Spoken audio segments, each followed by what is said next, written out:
এরকম একটা ছোট্ট সূরা বানায়া দেখাও। আবু জাহেলের ছেলেবেলা চামচা নিয়ে অনেকদিন যাবত চেষ্টা করলো। চেষ্টা করার পরে সূরা তো দূরের কথা, একটা নুক্তাও বানাইতে পারে নাই, কথা ঠিক কিনা? ব্যর্থ হওয়ার পরে তখন কাফেররাই বলল, লাইসা হাযা কালামুল বাশার। আল্লাহু আকবার। ওরা ব্যর্থ হয়ে নিজেরাই বলল, না, এই কোরআন মুহাম্মাদের বানানো কোনো কথা নয়, বরং কোরআন নাযিল করেছেন তিনি, তামাম জগতের মালিক যিনি, চিল্লেই বলো তিনি কে? পয়েন্টে জয়েন্টে মিলাই নাও। আল্লাহর নবী কোরআনের দাওয়াত দেয়, কাফেররা বলে কোরআন তোমার বানানো কথা। আল্লাহ পাক বলল, ইন কুনতুম ফি রাইবিন মিম্মা নাযালনা আলা আবদিনা ফাতু বিসূরাতিন মিন মিসলি। এই কাফেররা, কোরআন বানানোর দরকার নাই, ছোট্ট একটা সূরা বানাইয়া দেখাও। আপনারা বলেন কাফেররা সূরা বানাইতে পারছিল ভাই? আর মুখ খোলেন, পারছিল? আল্লাহ তাআলা বললেন, কোরআন তো মুহাম্মাদের বানানো নাই। এই কোরআন নাযিলের পরে নবীর কত নানান ভাষায় গালিগালাজ করা হতো। একটু মিলাইয়া নেন। নবীর গুনাহ ছিল না, নবীর কোনো পাপ ছিল না, নবী কাউরে কোনোদিন গালি দেয় নাই, নবী কারো মাথায় বাড়িও দেয় নাই, নবী কারো জমি দখল করে নেয় নাই, আবার নবী কোনোদিনও চাঁদাবাজি করে নাই।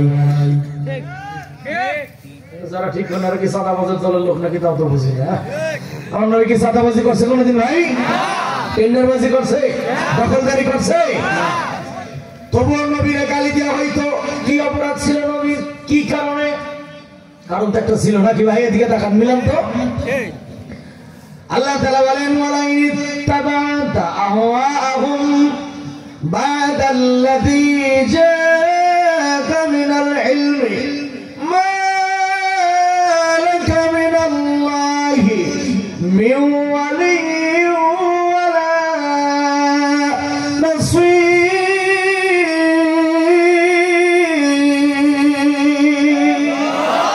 আল্লাহু আকবার। আল্লাহ বলেন, নবী আমার পক্ষ থেকে যে জ্ঞান তোমার কাছে এসেছে, মানে কোরআন, কোরআনের অনুসরণ করো, কোরআনের বাইরে চলবা না। এদিকে লাগান। ওয়াজ বোঝে না, খালি আন্দাজে কথা কইছে, হুজুর রাজনীতি করে গেছে। ওয়াজ বোঝেন?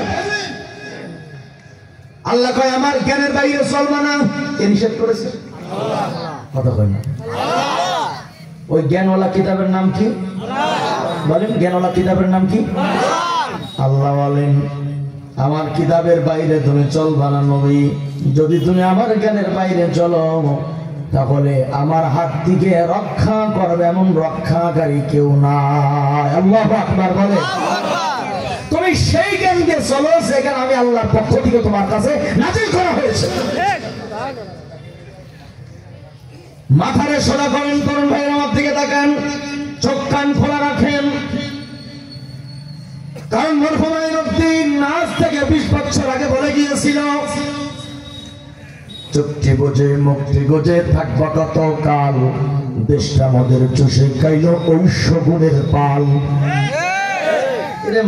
এই পাশের লোক মাথাও ঝাঁকায় না, মুখের কথা বলে না, কারণটা কি? একটু কথা বলতে হবে। চুক্তি বুঝে মুক্তি গুজে থাকবা কত কাল, দেশটা আমাদের চষে খাইল আর এক সাদাবাজের দল।